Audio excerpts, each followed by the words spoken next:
Everybody, welcome to the September 16th, 2025 board meeting for the Desert Water Agency. Calling this meeting to order. For those in the audience who may wish to, or for those in the audience, if you have an electronic device, if you would mute that for the time being, and for those who are attending virtually, if you would keep your microphones muted until or unless you're ready to speak during public comment. For discussion and questions, I'll call on directors in the following roll call order. Director Gracia, Director McKenna, Secretary Treasurer Bloomer, Vice President Bowman, and President Ortega, and all votes will be conducted via roll call. And with that, we'll move to item 2, which is the Pledge of Allegiance, and I'll ask Secretary Treasurer Bloomer to lead us this time.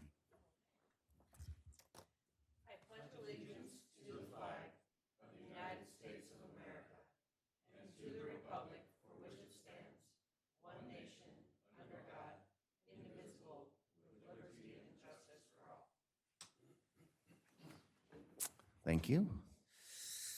Right, we can move to the roll call. Ms. Hoffman.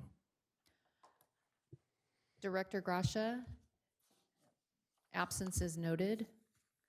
Director McKenna. Present. Secretary Treasurer Bloomer. Present. Vice President Bowman. Here. And President Ortega. Present. Thank Thank you. So item 4 is public comment on items not on today's agenda. So this would be an opportunity for members of the public to speak about something that's not on today's agenda, but within the business of the Desert Water Agency. We ask that you keep your comments to no more than 3 minutes. And as a reminder, the Brown Act prohibits us from acting on items that are not listed on today's agenda. Ms. Hoffman, have we received any public comments? No comments have been received. All right. Is there anyone in the audience who would like to speak? Please come forward. Announce yourself to the microphone if you could. Hello, my name's Russell Betts. I'm a resident of the district. I'd like to thank you for rearranging the agenda so that I could speak first at the beginning of the meeting. That was humor, sorry, trying to light things up. So I'm down here on an issue regarding 2012-2013 grand jury report in which it was a civil grand jury report that looked at Riverside County water and sanitation districts. And they covered 3 items, but one is of interest to me, why I'm here, and that would be the start time of this meeting. For those of us who aren't morning people, this is an ungodly hour to be here, and but more specifically, it's very difficult for the public to get here at this time. As you were driving in, you no doubt noticed there's a lot of people in traffic going to work. That's what's on their mind at this time of the day. So the grand jury recommendation, and you can read it, was that water and sanitation district boards shall conduct board meetings after 6 p.m. to ensure maximum participation by ratepayers and generate maximum public attendance. So I'm here with first request is that you adjust your start times to an hour when the public can be here as the 2012-2013 grand jury recommended. The other item I want to cover quickly is that, and I spent a lot of time going to board meetings and, regional meetings and council meetings. And when you see public comments for agenda items that are coming up on the future, like right after this public comment is one for future agenda items, it's denying the public an effective way to voice their concerns on a particular agenda item. If I were to try and speak on something that's further down the agenda, my thoughts are going to be well out of your mind when you finally get to discussing that issue. The other thing is you have the benefit of asking questions of staff. If I were to try and offer public comment right now, I have no idea what conversation is going to take place. So I would recommend that you move item 5, public comments, so that anybody can offer public comments on down the line. I understand the chair has the discretion to say we're accepting public comments if people showed up, but I think it'd be much more friendly to the public to move that item 5 out of there and have public comments be on any agenda item as they appear when you guys are discussing them. I want to thank you for the job you guys are doing. I sure know the long hours and painful efforts that you guys put in to make sure we got good, safe drinking water, so they certainly appreciate that. And I want to thank you for your time. Right, thank you. Right. So we can move to item 5, which would be public comments on items listed on today's agenda. Similarly, we ask that members of the public keep their comments to no more than 3 minutes. If there's anyone who's attending virtually who would like to speak at this time, please let us know. No? Okay, we can move to item 6, which is our consent calendar. Items listed under the consent calendar are considered to be routine and will be acted upon by one motion of the board without discussion. There will be no separate discussion on these items unless a board member requests a specific item to be discussed and/or removed from the consent calendar for separate action. We have 3 items in the consent calendar today. Would a director like to remove any of these for further discussion? No, so I will look for a motion to accept the consent calendar as presented. I'll make a motion to accept the consent calendar as presented. All right. First from Secretary Treasurer Bloomer. I'll second that. And a second from Director McKenna. May we have the roll call vote, please? Director Gracia's absence is noted. Director McKenna, Aye. Secretary Treasurer Bloomer, Aye. Vice President Bowman, Aye. and President Ortega. Aye. Motion passes. All right, thank you. We have an action item, 7A, authorize the general manager to execute a contract amendment for Water Strategies LLC Federal Advocacy Services. And I think that staff report is from Director Yart. Thank you. Thank you, President Ortega. Good morning, members of the board. So the item before you today, as you read, is to authorize the general manager to execute a contract amendment with Water Strategies LLC. Our relationship with Water Strategies is very long and deep. It started back in November of 2009 for federal advocacy services. And since then, the contract has automatic renewals until it's terminated by the agency. Throughout that time, monthly contract amounts have been adjusted periodically. You can see those amounts listed in the staff report. Water Strategies has supported DWA in monitoring and advocating on federal issues, coordinating congressional meetings, assisting with correspondence, providing legislative updates, and of course, staffing members of the board or staff members while they make DC trips. Over the past year, however, the level of engagement with Water Strategies has significantly increased due to more frequent check-in meetings, expanded bill tracking, and enhanced support for various federal issues. Water Strategies has requested an increase in compensation based on the increased scope of services, which you'll see as part of the contract in Attachment 1, as well as the increased operating costs, including inflation.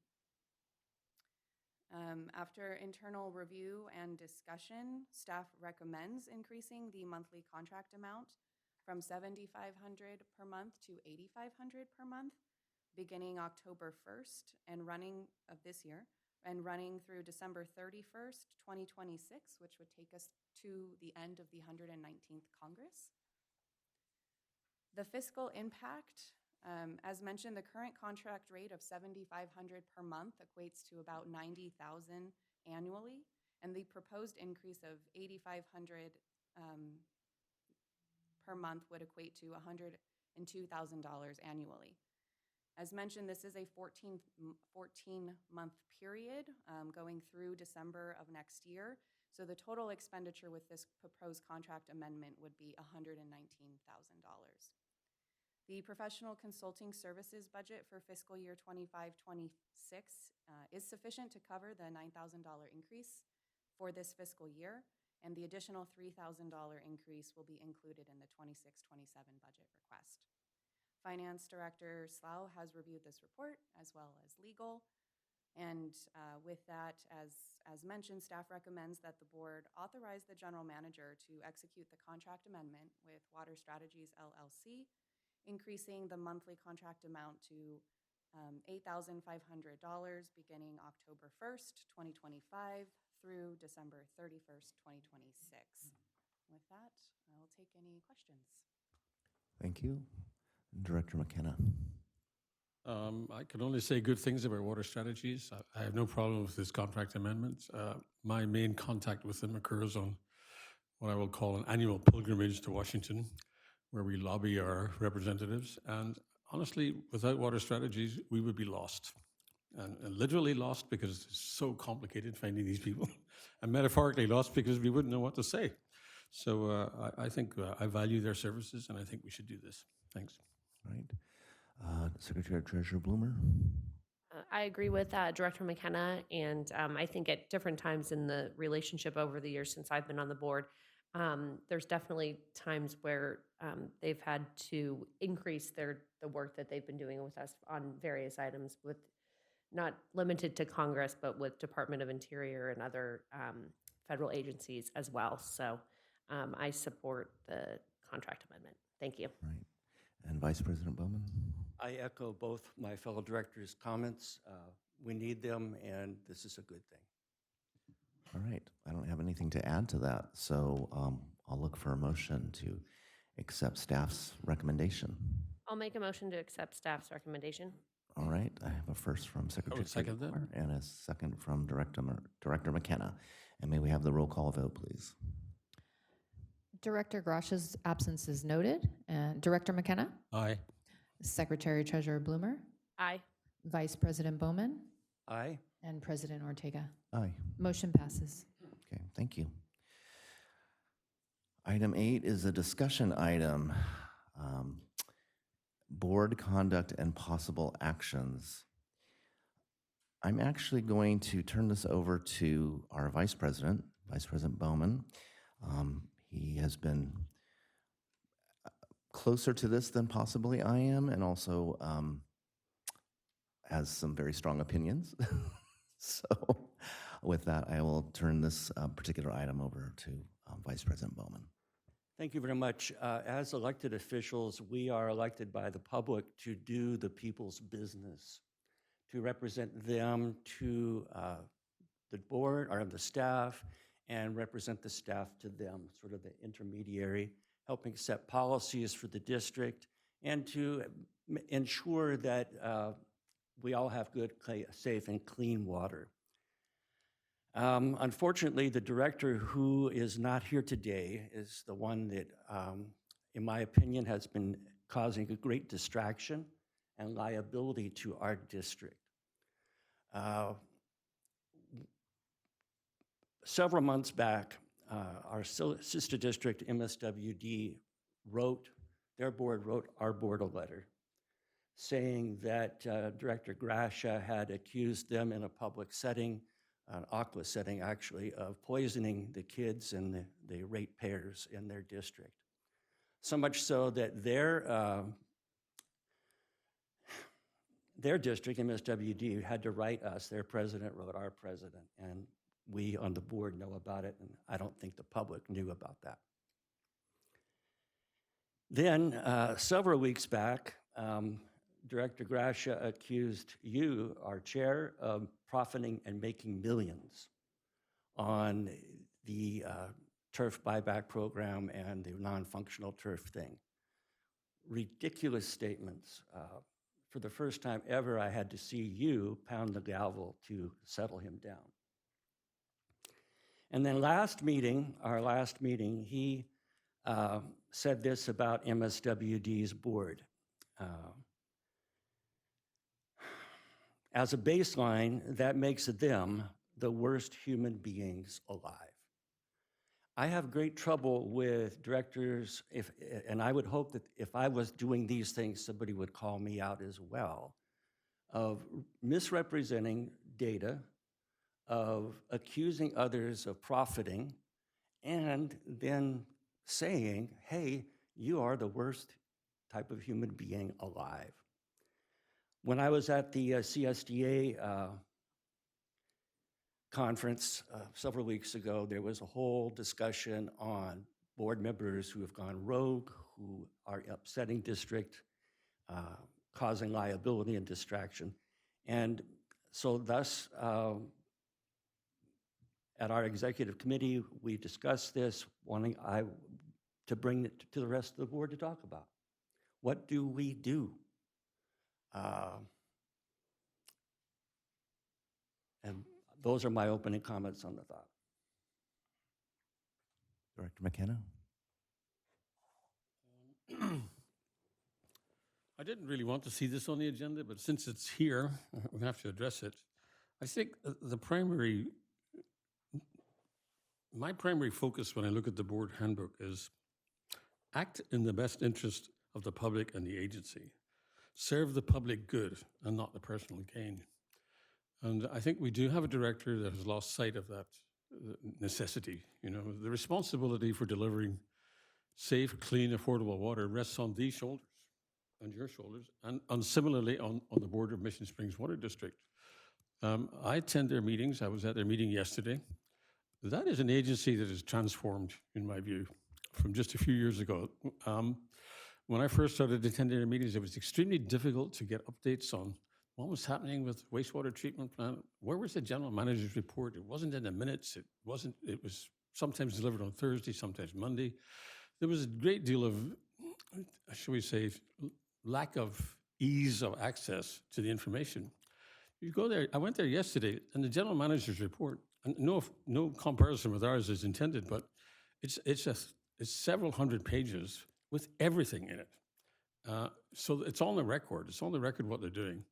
And I look at that board of directors, and I see people who are committed to transparency. They're committed to doing the public good. And I tip my hat to them, you know. They're not just winning awards all over the place. They're actually living the dream, so to speak. They're doing what they should do. I think it's very unfair if we have a director that has essentially establishes a website that does nothing but criticize Mission Springs. And it does it with sometimes innuendo. It does it with plain misstatements of fact. Some of them, I'm ready to discuss them in detail, but I don't think it's necessary. But the fundamental principle of serving the public good and not the personal gain has been lost. And I think we probably do need a mechanism for putting people in check when they do that. And I think if that's the purpose of discussing it, then maybe we should look at what is our mechanism for dealing with a director who goes out wearing a Desert Water Agency shirt or badge to public meetings and says things that are not true and essentially damages the reputation of this agency and the agency he's talking about most of the time, which is Mission Springs. I don't know what his agenda is, but I do know that the action is detrimental to the public good. And I'd like to see us discuss what should happen when we see these sorts of things occur. So I'll leave it at that for now. Right, thank you. Secretary Treasurer Bloomer.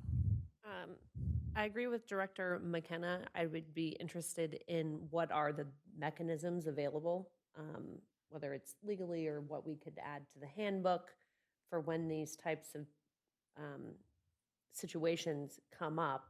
So it's written out with a clear, path of how to handle it.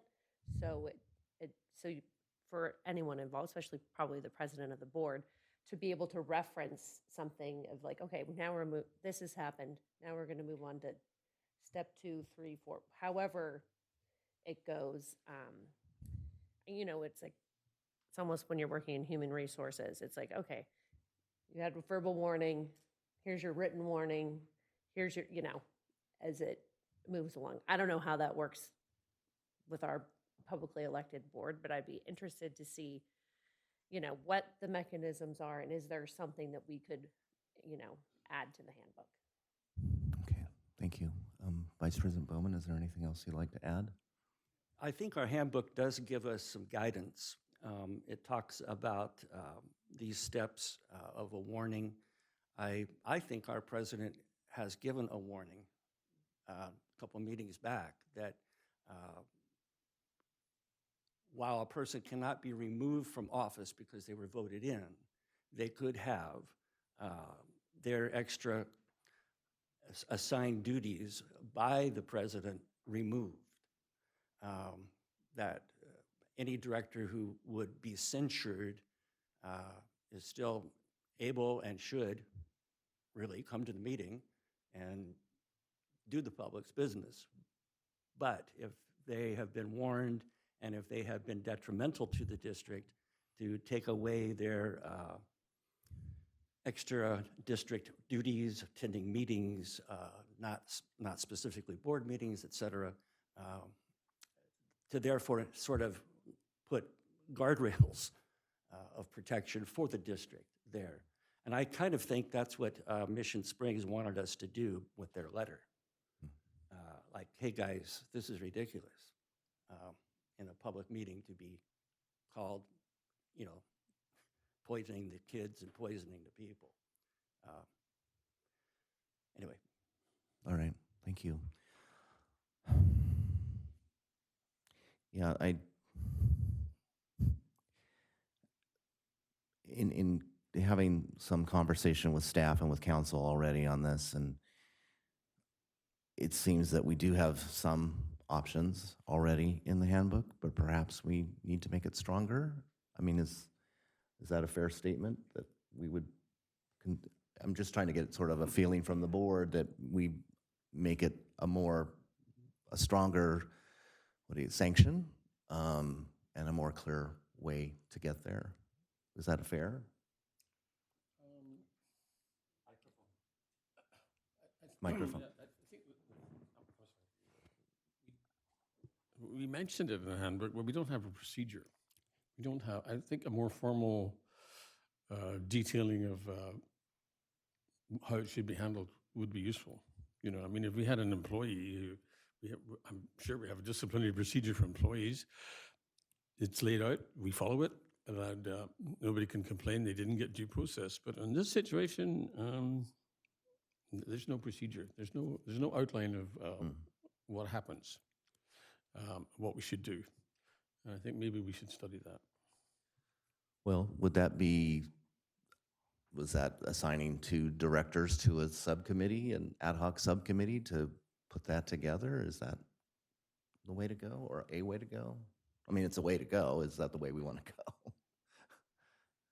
I mean, I feel like we could probably just ask staff to look at something and bring it back to executive committee rather than establishing another subcommittee.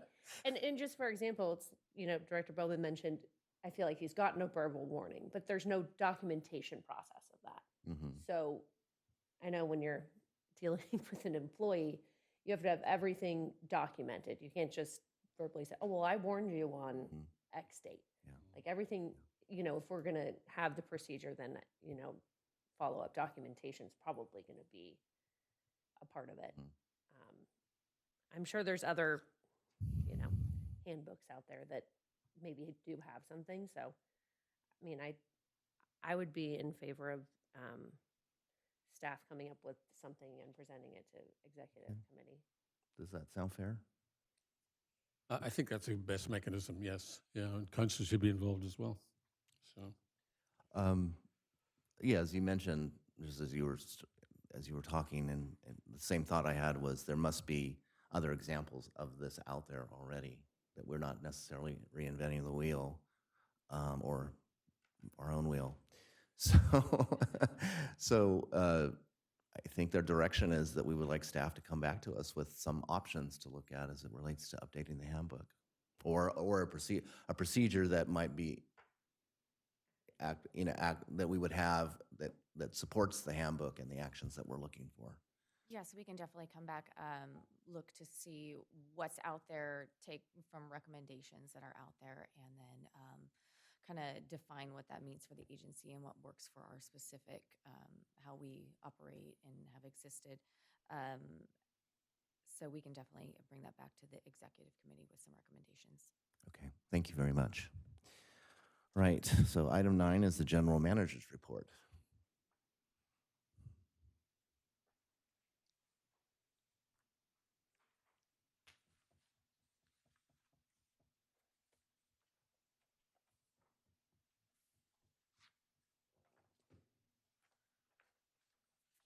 Okay. So for the general manager's report this week, we have an update on the Delta Conveyance Project trailer bill. As you know, the Delta Conveyance Project trailer bill was an effort to streamline the planning and permitting process for the Delta Conveyance Project. It really didn't say that, yes, the project's a go. It really meant for the ability for home boards to be able to get to the place where we get to say, yes, we're in, or no, we're not, for that final commitment to begin, to approve funding and begin construction. But despite strong identified support in the legislature, that would have, we believe, resulted in ultimately passage of the bill, efforts to advance the bill to the floor were blocked by some powerful people. So currently, the bill is stalled. However, it's not over yet. The Delta Conveyance Project does remain the state's most important climate adaptation project and will protect the water supplies and the state's economy while maintaining strong environmental protections. So DCP participants, we're going to continue to engage with the legislature and the broad coalition that has kind of formed around it in support of the efforts for the advancement of the Delta Conveyance Project and preparing to be heard in the 2026 legislative session. I also want to provide a brief update on our strategic planning process. I know this has taken quite a while, but it has been quite an effort to get it to where it is now. So we now have essentially the draft plan. The agency management, we did engage in 4 separate kind of half-day planning meetings to review it, but not only review what it is that we're going to be proposing to bring to the board, but going 3 steps further than that. What are the individual actions that we believe as an agency will potentially get us to be able to meet these objectives and initiatives? Now, what's the resource planning behind that? What's the timing behind that? How do we fit it into this so we can really cross-validate everything, to make sure that whatever is in there is strategic in nature, it is achievable and attainable. So we have gone through a really extensive planning process to get it to where it is now. So when we bring you that strategic plan, we're confident to say that, you know, we fully support it as staff as well. And so that strategic plan has been provided back to our strategic planning consultant for review and formatting kind of into the final document. And once she's done with that, we will be meeting with management one more time to review it prior to the presentation to the ad hoc committee, for ad hoc strategic planning committee. And we are hopeful that we will be able to get this to the board by November 4th or the 18th meeting, kind of just depending on timing to have it prepared in a form that we would like to present. So that's an update on that.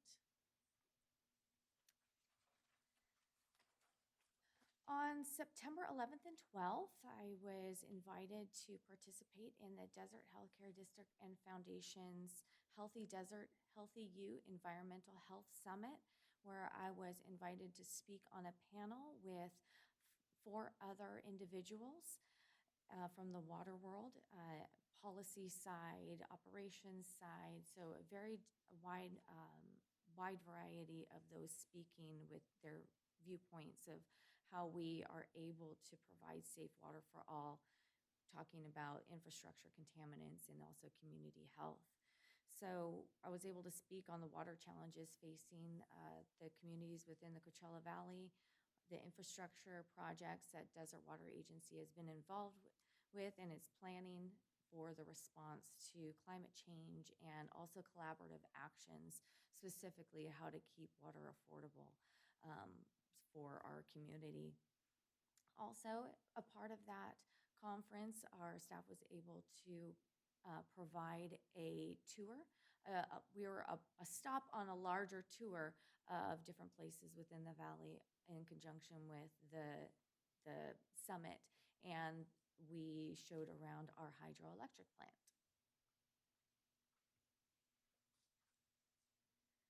And this next one's a really fun one. So can see I'm still smiling. It was a blast. On Saturday, September 6th, agency staff participated in the 2025 Big Bear Tough Mudder.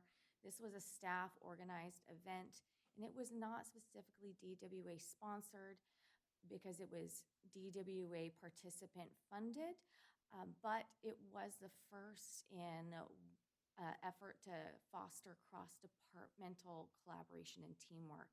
We used to, several years ago, have a softball team, and we did things of this nature outside of work where it was staff, and we got to know each other.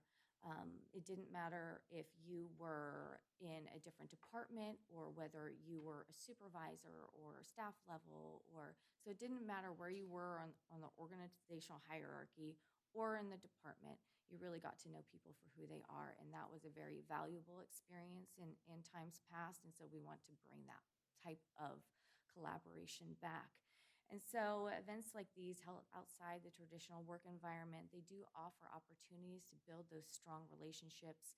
We enhance communication and promote a culture of teamwork, mutual support, regardless of the department or position. And so looking ahead, future events really want to focus on support the staff engagement. We really want it to be accessible and support a broad range of interests and physical capabilities. This one was definitely limiting. So this would not be the model event for everybody to foster a wide range of participation. But I will tell you, it was an absolute blast, and we had a great time. We had representation, I think, of 6 different departments and all different levels of staff within it. So, and there's a few fun pictures of us getting electrocuted at the end. It was great. So moving on to the system leak data. Over the last 2 weeks since we last reported, we had a total of 33 leaks. This is a little uptick from what we've been seeing recently.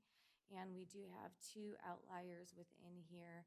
We have a cement mortar lined steel pipe that there was deterioration, and also asbestos cement pipe that had some tree roots that were removed. So those are not our typical bare unlined steel that have come up on this one, which is very unusual for us.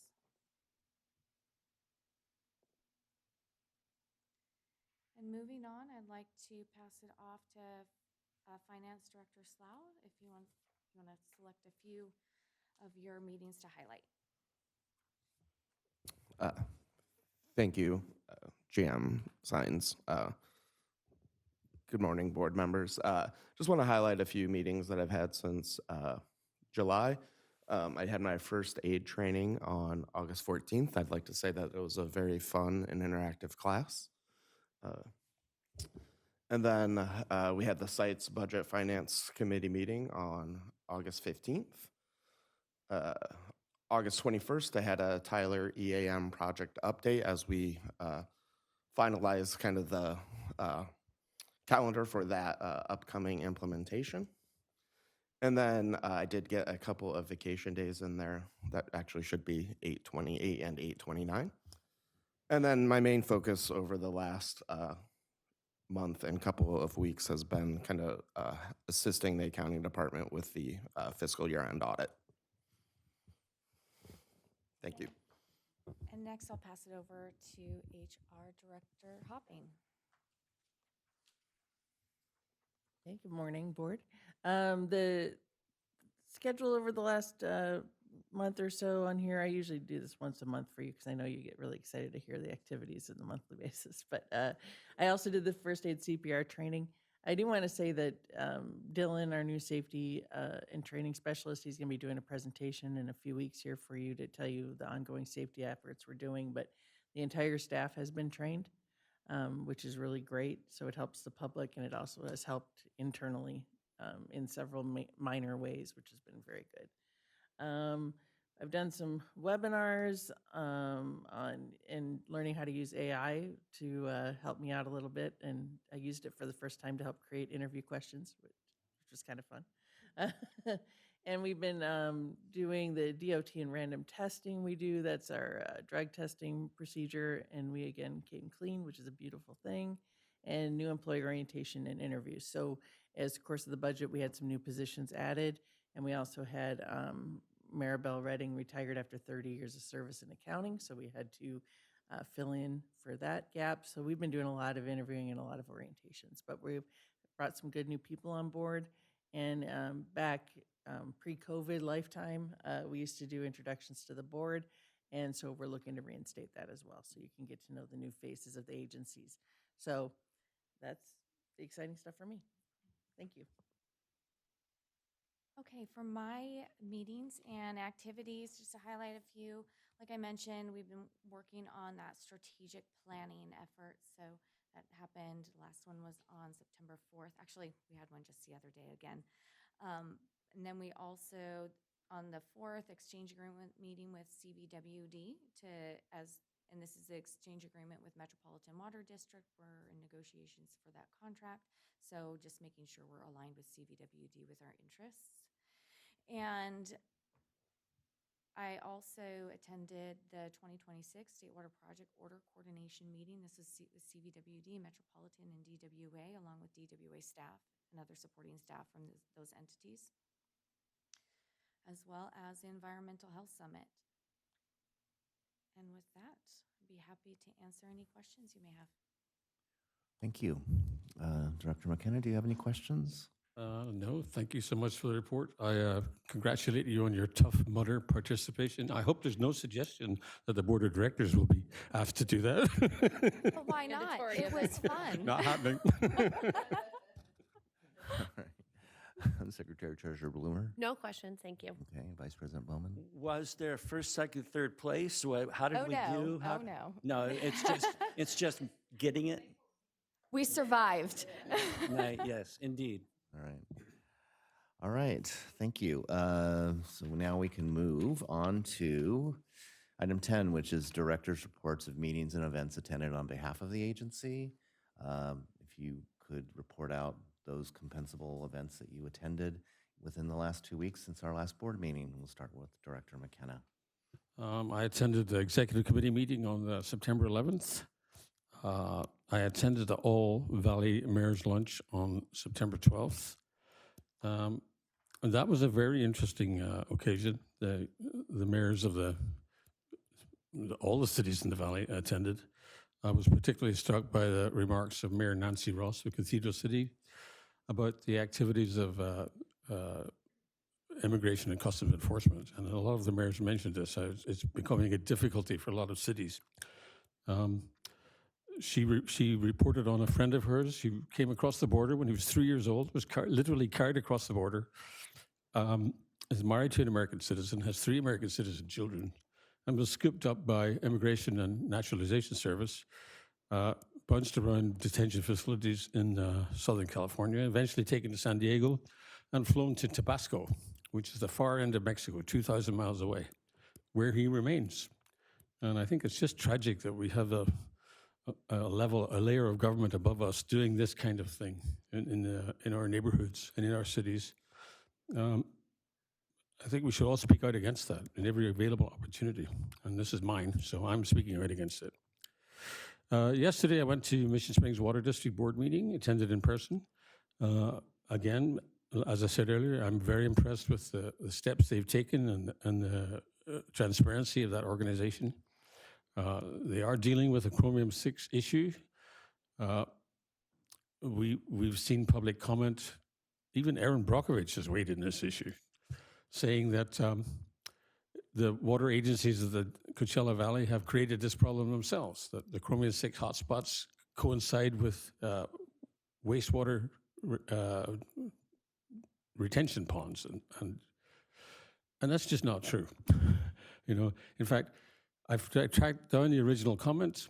It was on Facebook, and it contained a map produced by Coachella Valley Water District. If studied even cursorily, shows that statement is untrue. And yet it's out there, it's being repeated. One of our directors has repeated it on his website. And it seems that it's just another example of a lie getting halfway around the world when the truth is getting its boots on.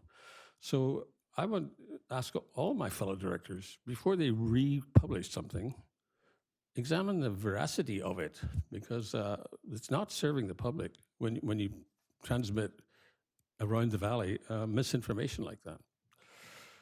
So other than that, let me just, I'll just report on what else Mission Springs did. They did a lot of internal promotions. Very happy to see that. We've been doing likewise.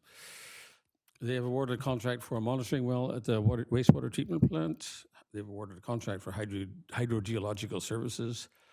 They have scaled back somewhat their solar power initiative, but the savings still look very good. And Director Meyerhoffen did mention the comments that one of our directors has made. Director Duff went on record saying that Mission Springs Water District stands ready to answer any questions from any member of the public. And they are available, as we are, to deal with issues of credibility and transparency. They are working on the chromium-6 issue. They have a budget for it. They have a plan for it. So does Coachella Valley Water District. $350 million in their budget for dealing with chromium-6. So this is an issue we are aware of. Fortunately, this district does not have that problem, but it's being dealt with. So the public should rest assured that we're not ignoring chromium-6. We're not ignoring the cancer potential of it. It's out there. As a cancer survivor, one of 2 on this board, I'm very, very focused on that issue. So I want to set people's minds at rest. It is being dealt with. That's it for meetings. Thank you. Secretary Treasurer Bloomer? Okay. On September 5th, I attended the Orange County Water Summit over in Costa Mesa. They had 4 different panels, and they were all very interesting. One about PFAS, and I think they're all recorded. I'll find out to see if you can listen to any of them. There was a researcher from University of Washington, and she was explaining there's such a delicate balance between, once they set the level, PFAS is still going to be in everything because it's such a good, it's an easy chemical to use in multiple different things across the board. So how much of that is actually going to be removed from the products, and then, who's responsible as the end, as the end of line user. So she said, moving forward, it's just very important to be part of the conversation and make sure that, that we're not having to spend billions of dollars in remediation for something that may or may not be a problem. And then there was state prioritizing abundant water supply. Is the state prioritizing abundant water supply? This was around the bill that's being moved forward. Craig Miller, the general manager from Western, is kind of leader on that, and he was the moderator. So everyone was talking about that, and that really led to a conversation of making sure that you're talking to your elected officials to, support things like the, what's the bill number? SB 72. This is in its 2nd or 3rd iteration, I believe. So SB 72. And then there was a big discussion on the Bay Delta restoration and benefits. Jennifer Pierre, who's the general manager of the state water contractors, was part of the abundant water supply question. And then there was someone from the Central Valley also. So you got kind of both views, but Central Valley is also supporting SB 72. So it's a joint effort there. And everyone was in the room was in favor of the Bay Delta restoration with benefits. So it was definitely a good regional information. And then on 9/11, I was also at the Desert Healthcare District and Foundation. I don't think that's compensated, but I was there, and I was there for the panel that General Manager Sines was on, and all the panelists did a very good job of speaking to water and delivering healthy water. It was a lot of focus on healthy drinking water in the East Valley and how the smaller water systems, what the barriers are of connecting them to the larger water systems, and mostly for cost, but that it's important to keep looking at. And on September 12th, I was also at the Owl Valley Mayor's Luncheon, and I did think it was very interesting to hear from the different cities how it affects different cities on certain topics, but then on other topics, it was across the board the same feeling and impact, and what things we can, as a Coachella Valley, can all come together on. And then there was a couple topics where there seemed to be different views, but it was all in all a good presentation, and that's it. All right, Vice President Bowman. Yes, I did the security snap defining human firewall on the 8th. I also was at our executive committee on the 11th, and I too went to the Greater Coachella Valley Mayor's Conference, luncheon, and I always find them interesting, as you said, Director Bloomer, that what one city has as an issue another doesn't, and vice versa, and the common issues we have. It was all in all a good luncheon. Great, thank you. So my two compensable events, one is the internet security training on the 3rd, and then on the 12th, last Friday, I attended the Aqua Region 1 event in Windsor in Sonoma County. Started off the morning with a couple of presentations about water supply, pretty specific to that part of Northern California. And then we were treated to 3 different tours. The first one was of the wastewater treatment and recycled water program for the city of Windsor, which has apparently gone through a big sort of overhaul where they acquired the assets of the Sonoma Water Agency in one of their wastewater treatment plants. So now they have 2. And while we were there, I thought of Director McKenna because they have on these floating ponds where they're storing the water, they are floating arrays of solar. And I thought, is there a way we could do that? Would that make sense somewhere in our facility? But that was the first thing that came to mind when I saw that.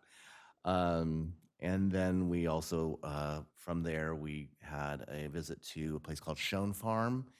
Schoen Farm is a piece of property in outside of Santa Rosa. It's part of the Santa Rosa Community College District. It is there. It's 365 acres of mostly farmland and also some forested land, and that is where the college use that for their agriculture sustainability programs. The interesting side note about that property, besides also being incredibly beautiful, is that it used to be owned by an actor named Fred McMurray, who some of us might know if we're a certain age. Fred McMurray owned several large parcels of land in that part of Sonoma County, including this piece. And then in the 1950s, apparently the property was taken over by the federal government through eminent domain and used as the precursor to the CIA in Virginia, and where they had a spy base essentially on that property, and some of the buildings are still there. And then when that eventually all moved to the East Coast, or for the most part, the government then sold the property to the college, and then finally we also made a stop at the Russian River Brewery, which so we've two-parter. We got a tour of the production line, which was quite fascinating. But then we also got a tour of all the water that goes out into the drains and the floors of this very large facility, and other areas. Water that's collected is then treated and then put back into not in the production part, but in other parts of the operation that don't actually touch the beer that's being brewed there. But that was quite interesting as well. So that was a nice package deal on that day, and that's all I have to report. So with that, we can move to comments. We'll start with Director McKenna. If you have any additional comments.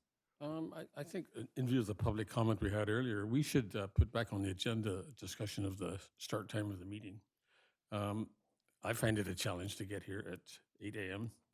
It can often take 40 minutes because of the traffic on Palm Drive. I did a little research. Palm Drive is a regional connector in the general plan for Desert Hot Springs, and regional connector is normally 3 lanes each side, but that one isn't. So it can easily take 5 minutes to get through each of the traffic lights on Palm Drive in the morning. If we started at 9, I wouldn't be having that problem. Whether that makes more public access, perhaps it does, perhaps it doesn't. But let's put that issue back on for discussion. That's it for me. Right, thank you. Secretary Treasurer Bloomer? No comments or requests. Thank All you. right, and Vice President Bowman? Did you get any sample on the beer? That's what I want. Oh, yes. Oh, yes, okay. Very, very, Quality control. very small samples, but samples nonetheless. Right. You know, the reference has been made to the Aaron Brockovich quote, and you know that quote's over 2 years old. Yeah. And speaking of AI, I'm a skeptic, in case you've not ever seen my tattoos or understood what they are. That's a question mark, not a phoenix. And that is an and symbol. I question everything and I want more data. And I have no trouble being wrong. You give me the data. Now, with the Aaron Brockovich quote, I questioned, did she ever really say that? And when did she say it? It's simple. Copy a sentence or two, drop it over to ChatGPT and say, when did Aaron Brockovich say this? And it was on Facebook, August 2nd in 2023.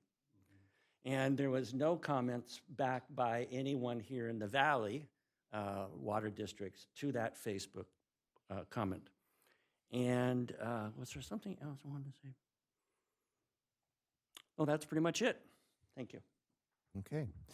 I don't have anything else to add, so we can move into closed session now. I'd like to meet at 9 o'clock, which is about 9 minutes from now. Thank you. Recording stop. In open session, I can state that we had no actionable items were taken during our closed session, and with that, we can close today's meeting. Thank you.